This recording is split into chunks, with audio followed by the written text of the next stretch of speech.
So the last and final topic of the chapter is about classification of goods and services. In economics, when you produce, either you can produce goods or you can produce services. Of course, you can have different types of goods and you can have different types of services, but for this video, in this video, we'll focus on goods specifically. In economics, you have 4 different types of goods. So let's start with the first one, and that is a public good.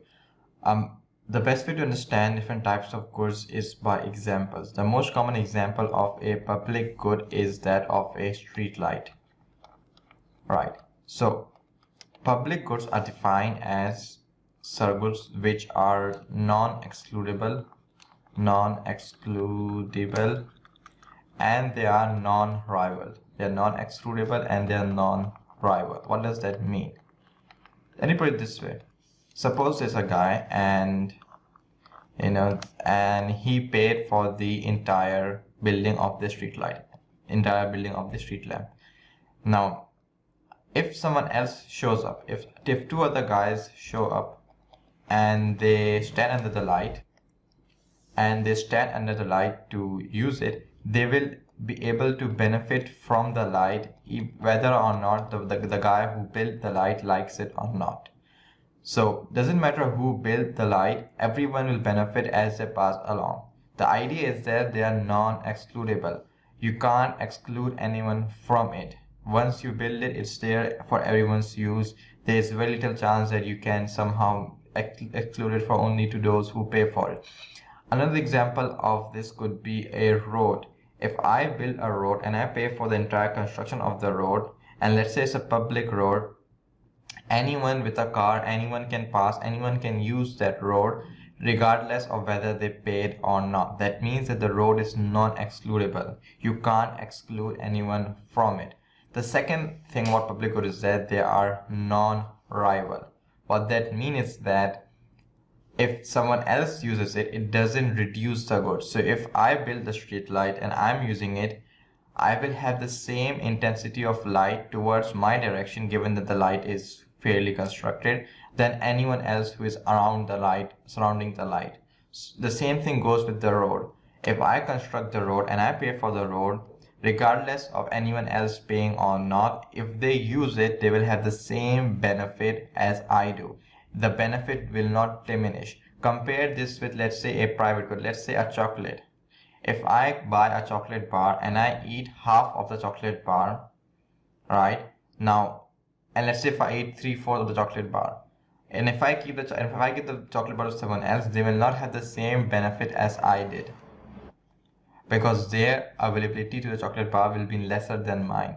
Another example could be that of a house. If I construct a house, I can construct it with my own desire, with my own design. And if someone else uses the house, they will not have the same benefit as I do, because I was the one who constructed the house. The house is built on my design.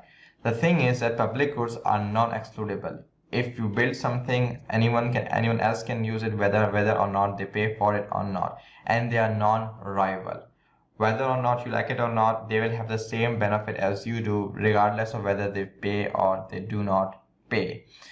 You need to keep these 2 terminologies in mind, because you will have to use them in the examination. The examiners want you to use these 2 terminologies. Again, public goods are those goods such as street lights, such as roads, such as knowledge, such as air, that are non-excludable. Means you can't exclude someone from. You can't have it in such a way that only you can benefit. And at the same time, they're non-rival. That means you cannot diminish the benefit for anyone else. Because of these 2 properties, public goods are not produced in a free market. In a free market, public goods are not produced at all. In a free market, we know that people try to maximize profit. The problem is that when you have a public good, let's say you have 3 guys, let's go back to the example. You have 3 guys. Now, they all want to construct a street lamp. They all have a job where they need a street light, where they need a street lamp. Now, let's just label these guys A, B, and C. Now, guy A could say, hey, I need a street lamp, but at the same time, others need a street lamp too. If I sit tight and wait for them and let them construct the street lamp, Now, I don't have to pay for it, but I can still benefit from it because it's a public good, because it is non-rival and non-excludable.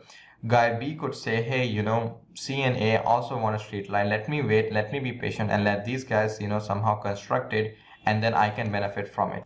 And likewise, guy C could say the exact same thing. As a result, what would happen is that none of them would actually pay for the construction of the light.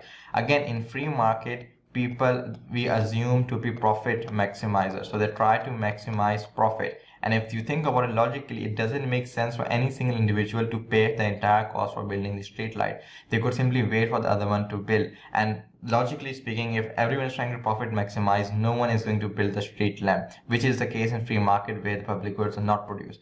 The only solution is that all three of them combine together and work together to construct the lamp. Now, of course, in a society, you have more than three people, and as a result, it is extremely difficult to get a consensus, to get everyone on board to build a public good. As a result, in free market, public goods are not produced, and this problem of public goods not being produced in a free market is called tragedy of commons, which means is that no one will construct the good because they are the only one, they are not the only one who is benefiting from it. So how does the free market solve this issue? This is a form of a market failure. So how does the government solve this issue? In these type of market failure, we need government intervention, and that's when we need taxation. So the idea is that government will tax individual from society and use that money to make public goods so that everyone could benefit. But that's beside the point. The point is public goods are defined to be goods which are non-excludable, which are non-rival, and examples of that could be a street light and a road.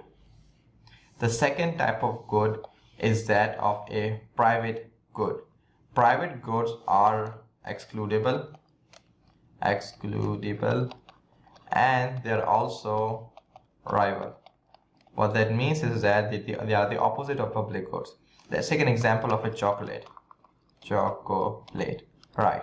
So chocolates are excludable. So if I buy a bar of chocolate, now that bar is mine. I can eat it completely. I can decide not to eat. I can throw it in. I can do whatever I want with the chocolate bar. It is mine. It is excludable.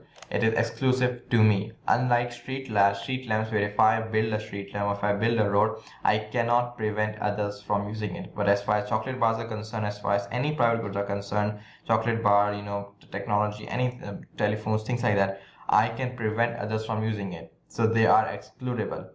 They are at the same time, they are rival. So what that means is that if let's say there are 10 chocolate bar in a store. If I buy one chocolate bar, now there are 9 chocolate bar remaining. That means chances for others to get a chocolate bar are reduced. So if 2 people buy 2 chocolate bars, 8 chocolate bars are remaining. So the more people buy, the more competition there is for the remaining ones. As far as public goods are concerned, no matter who builds, where they build, you can't diminish the benefit for others. You can't reduce the benefit for others. Whereas for chocolate bars, whereas for any public good, if I buy, let's say out of 10, if I buy 9 of them, suddenly I'm increasing competition for the rest of the guys for that one chocolate bar. So public goods are excludable, they are rival, and because they're excludable and rival in a free market, they are produced properly. We don't have market failure as far as private goods are concerned, but we do have market failure as far as public goods are concerned. The last 2 types of goods are merit and demerit good. In these type of good, we have a problem known as information failure.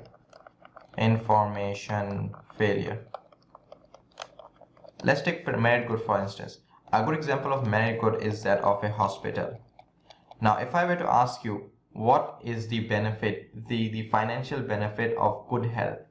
The probability is that no one really knows the exact economic value of good health or exact economic value of being knowledgeable. The thing is that merit goods, it's difficult to know their exact value because of information failure. We don't have complete information, and therefore it's difficult to know their exact financial value. As a result, because of information failure, because we are not able to completely identify their overall benefit, logically speaking, merit goods tend to be underprovided in a free market. because we don't know the exact value, we don't know how much benefit we'll gain from it, companies tend not to provide as much. Think about healthy food compared to junk food. Now, healthy food, no one really knows the exact benefit. No one really knows the overall benefit. How much beneficial is it to produce healthy food, to eat healthy food? As a result, because we don't know their exact value, we tend not to give them the value they deserve. We tend not to give them the value they are supposed to be given. As a result, companies do not find it as profitable to make merit good compared to demerit good. Why is that? Because of information failure. Merit goods tend to be underprovided in a free market due to the problem of information failure. Merit goods are the opposite of demerit goods are the opposite of merit goods. Demerit goods are overprovided in a free market. Why is that? Because people don't realize the full negative impact of junk food.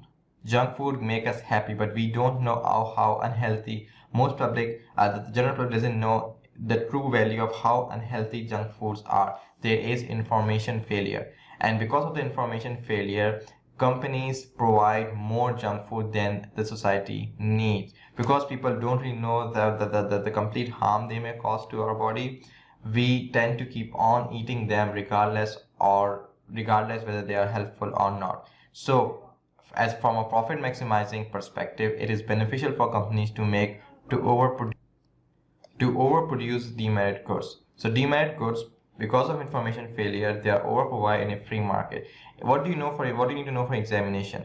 All you need to know for examination are the definitions of public good, private good, merit good, and demerit good. You need to know their examples for your applications, and you need to know their impact in a free market. So in a free market, are public goods provided? Why are they not provided? Are private goods provided? So why are they provided or why are they not provided? You need to know the reasoning.